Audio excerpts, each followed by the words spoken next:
Hello friends, I am your study mate Sarika Ramola और आज हम पढ़ेंगे हिंदी में उत्तराखंड के प्रमुख लेखक, कवि और उनकी प्रमुख रचनाएं। यहाँ पर आज मैंने लिए हैं 5 कवि, 5 लेखक। कौन कौन से? गौरापंत, पीताम्बर दत्त बर्थवाल, मंगलेश डबराल, शैलेश मटियानी और शेखर जोशी। ठीक है, तो इन पांचों को हम देखेंगे और इनसे रिलेटेड एग्जाम ओरिएंटेड पॉइंट हम देखेंगे और कुछ एक्स्ट्रा भी हम देख लेंगे। ठीक है, बाकी क्वेश्चन आंसर फॉर्म में जब हम इनको करेंगे, बाद में करेंगे जब हम क्वेश्चन पेपर सॉल्व करेंगे। ठीक है, तो चलिए आज हम इन लेखकों के बारे में देखेंगे और पांचों के बारे में बता रही हूँ, इसलिए थोड़ा सा धैर्य बना के रखिए और आराम से एक एक करके हम सबको कंप्लीट करेंगे। ठीक है, बहुत ज़्यादा नहीं है लेकिन एग्जाम ओरिएंटेड है, बहुत इंपॉर्टेंट है, तो इसको जरूर देखिएगा। सबसे पहले हम बात करेंगे गौरापंत सिवानी की। इनसे रिलेटेड जो क्वेश्चन आते हैं उनको भी हम देख लेंगे। ठीक है, तो देखिए ये हिंदी साहित्य की क्या है, कहानीकार और उपन्यासकार हैं और इनका संबंध कहाँ से है? उत्तराखंड से है, इसलिए हम इनको पढ़ते हैं। ठीक है, हमारे सिलेबस में भी है।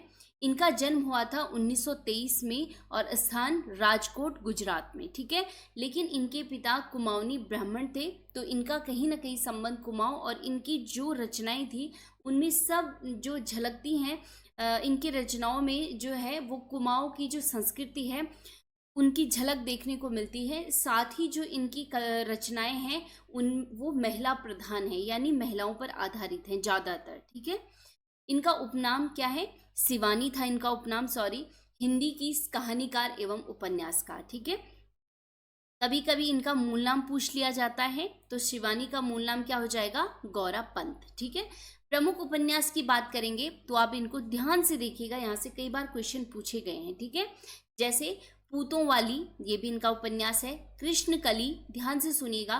कस्तूरी मृग, 14 फेरे, ये इंपॉर्टेंट हो जाता है। ठीक है, 14 फेरे, सुरंगमा, रति विलाप, शमशान चंपा, विषकन्या, स्वयं सिद्ध। ठीक है, चल खुसरो घर अपने, कैंजा और मायापुरी। ठीक है, ये 12 इनके क्या हो गए हैं? उपन्यास हो गए हैं। इनमें से मैंने आपको बता दिया, एक इंपॉर्टेंट करेंगे, पूतों वाली, कृष्णकली, 14 फेरे हो गए, विष कन्या हो गई, चल खुसरो घर अपने और कैंजा और मायापुरी, इनको आप याद करेंगे। ठीक है, चलिए अब हम बात कर लेते हैं इनके कहानी संग्रह की। तो कहानियों में अगर हम बात करेंगे तो पुष्पहार, लाल हवेली, झरोखा, मणिमाला की हंसी और मेरी प्रिय कहानियाँ। ठीक है, ये इनकी कहानी संग्रह हैं।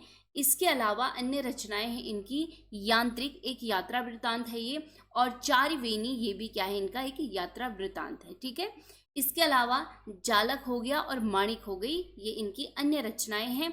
और आत्मकथा पूछी गई तो सुनहु ताथिया अमर कहानी, ये इनकी क्या है? आत्मकथा लिखी हुई है। ठीक है, नेक्स्ट है कि 1982 में इन्हें पद्मश्री से सम्मानित किया गया और मैंने आपको पहले भी बताया कि इनकी रचनाओं में क्या है? कुमाऊं क्षेत्र की जो संस्कृति है, लोक संस्कृति है, उसकी झलक देखने को मिलती है। इसके बाद इनकी मृत्यु हुई 2003 में। तो ये थी गौरापंत यानी शिवानी और इनसे रिलेटेड इंपॉर्टेंट इनकी रचनाएं। ठीक है, तो ये कंप्लीट हो गया। नेक्स्ट मैंने क्या बोला था कि हम दूसरे नंबर पे कौन से राइटर पढ़ेंगे? पीताम्बर दत्त बर्थवाल को पढ़ेंगे। ठीक है, इनका जन्म हुआ था 1901 में और बहुत कम अवधि रही इनके जीवन की, क्योंकि इनकी मृत्यु हो गई थी 1944 में, मात्र 43 वर्ष की उम्र में। ठीक है, इनका जो जन्म हुआ था वो पौड़ी गढ़वाल के पाली गांव में हुआ था। और अगर आप देखेंगे, बहुत इंपॉर्टेंट क्वेश्चन है कि हिंदी साहित्य के विषय को लेकर डायरेक्टरेट की डिग्री पाने वाले प्रथम व्यक्ति कौन थे? पीताम्बर दत्त बर्थवाल थे। ठीक है, इसे ध्यान रखेंगे, ये क्वेश्चन भी बन सकता है। इनकी रचनाएं पूछ ली जाती हैं कई बार। देखिए, इनका टाइम पीरियड तो बहुत कम रहा, लेकिन इन्होंने जो हिंदी साहित्य है इसमें इनका बहुत बड़ा योगदान है। ठीक है, इसमें हम इनकी कुछ प्रमुख रचनाएं पढ़ रहे हैं, है तो बहुत सारी। ठीक है, चलिए प्रमुख रचनाओं की बात करेंगे तो गोरखवाणी हो गया, रूपक रहस्य, गद्य सौरभ, हरिदास की साखी और सतसई सप्तक, ये क्या है? इनकी रचनाएं हैं। ठीक है, इसके अलावा अगर हम बात करेंगे तो हिंदी साहित्य में निर्गुणवाद साम्राज्य पे इन्होंने एक थीसिस लिखी थी, एक लेख लिखा था और उस पे इनको 1933 में काशी विश्वविद्यालय द्वारा डीलिट की उपाधि से सम्मानित किया गया। ठीक है, डीलिट की उपाधि इनको दी गई। तो कई बार पूछा जा सकता है कि किस लेख के लिए दी गई थी। इसके अलावा अगर आप देखेंगे इनके निबंध की बात करेंगे तो हिंदी साहित्य में उपासना स्वरूप, कनेरी पाव और कवि केशवदास इनके प्रमुख निबंध संग्रह हुए। ठीक है, इसके अलावा अगर आप देखेंगे तो इन्होंने हिलमैन नामक पत्रिका का संपादन किया, ये इंपॉर्टेंट हो जाता है, इसे ध्यान रखिएगा। और प्रीतम दत्त बर्थवाल ने बचपन में जो कविताएं लिखी थी वो किस नाम से लिखी थी? अंबर नाम से लिखी थी। ठीक है, चलिए तो अब देख लेते हैं मंगलेश डबराल जी को। और इनका जन्म हुआ था 1948 में। कहाँ पे? टिहरी गढ़वाल का जो काफलपानी गांव है, यहाँ पर इनका जन्म हुआ था मंगलेश डबराल जी का। और इनकी मृत्यु हुई थी हाल ही में 2020 में। ठीक है, चलिए इनकी प्रमुख रचनाएं कई बार पूछी गई हैं, तो आपको लगभग इनकी सभी रचनाओं को याद करना पड़ेगा। जिसमें इनका बहुत बार पूछा गया है काव्य संग्रह, जैसे पहाड़ पर लालटेन बहुत बार पूछा गया है, जो हम देखते हैं ये भी इम्पोर्टेंट है, नए युग में नए शत्रु ये भी इम्पोर्टेंट है, घर का रास्ता, आवाज भी एक जगह। तो ये सारे काव्य संग्रह क्या है इनके इम्पोर्टेंट है। एक बार फिर से पढ़ लेते हैं। पहाड़ पर लालटेन, जो हम देखते हैं, नए युग में नए शत्रु, घर का रास्ता, आवाज भी एक जगह है। ठीक है, चलिए अब हम बात करेंगे इनके गद्य संग्रह की। तो गद्य संग्रह में इनकी है लेखक की रोटी और कवि का अकेलापन, ये दोनों इनके गद्य संग्रह हैं।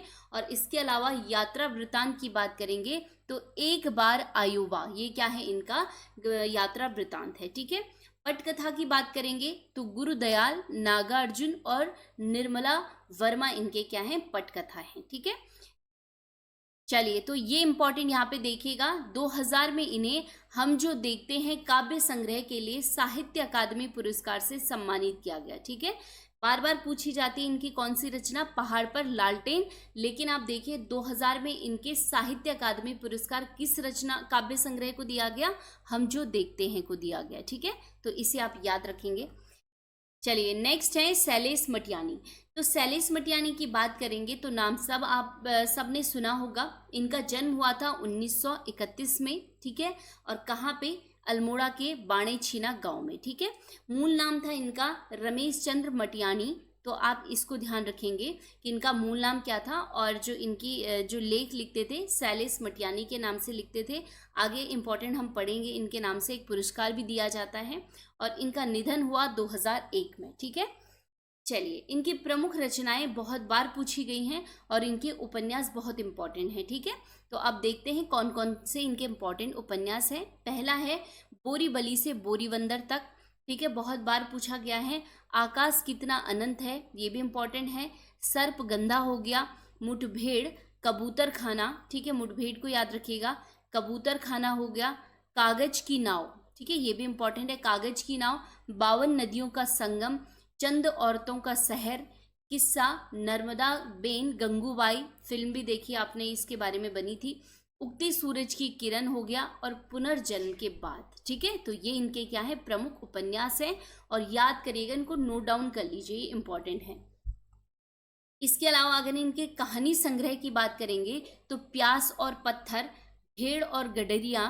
ठीक है, गडरिये, दो दुखों का एक सुख, बर्फ की चट्टानें, मेरी 33 कहानियां, पोस्टमैन और महाभोज। ठीक है, यहाँ पे महाभोज इंपॉर्टेंट है। और प्यास और पत्थर, और बाकी वैसे सब इंपॉर्टेंट है, एग्जाम में कहीं से भी पूछा जा सकता है। ठीक है, वैसे तो बहुत सारी रचनाएं इनकी भी, लेकिन यहाँ पे इंपॉर्टेंट ली गई हैं।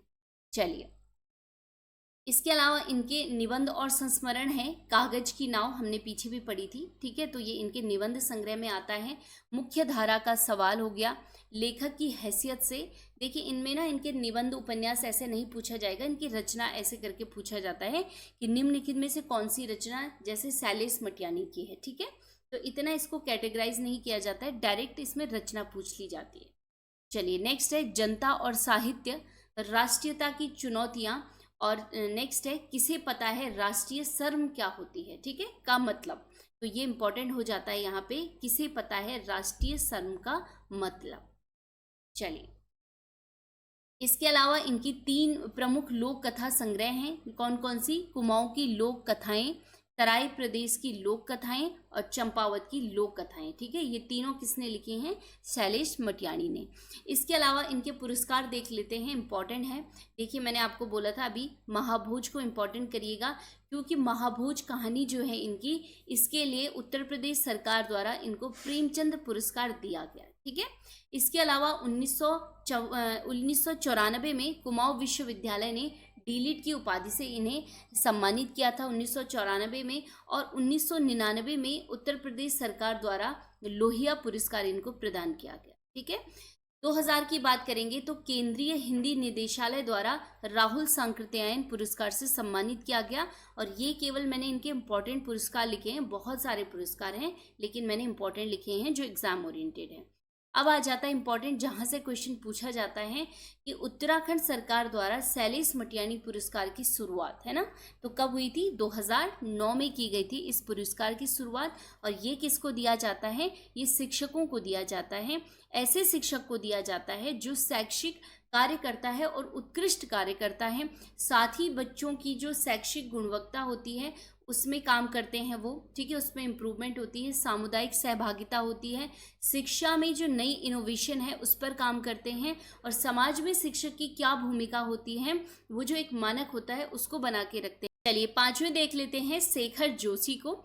तो शेखर जोशी का जन्म मैंने आपको करंट अफेयर में भी पढ़ाया था जब इनका निधन हुआ था, इनकी रचनाओं के बारे में, तो आप ध्यान रखिएगा। ठीक है, इनका जन्म हुआ था 1932 में, और स्थान कहाँ? जन्म स्थान अल्मोड़ा के ओलिया गांव में हुआ था इनका जन्म। ठीक है, 90 वर्ष की उम्र में 2022 में इनका निधन हुआ, तो इसलिए करंट का टॉपिक भी है, इनकी कविताएं याद रखिएगा। ठीक है, इनके जो वर्ल्ड फेमस दो चीज़ें हैं, एक कोसी का घटवार और दूसरा दाजू। ठीक है, तो ये बहुत इंपॉर्टेंट हुई थी, इनकी प्रसिद्ध हुई थी।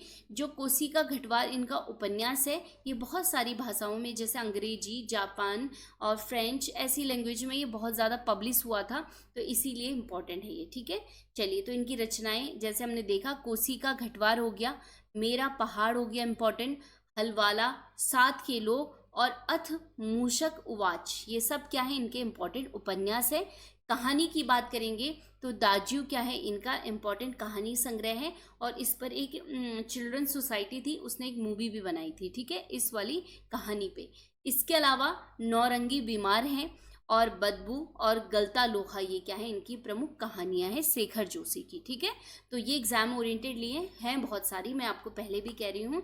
तो इतने से हैं, ये उत्तराखंड के 5 लेखक हैं, 5 को हमने कवर किया है, तो इतना इनके बारे में पढ़ना तो आप लोगों का बनता ही बनता है, तो आप लोग इनको पढ़िए। मिलते हैं नेक्स्ट वीडियो में, तब तक के लिए धन्यवाद, पढ़ते रहिए।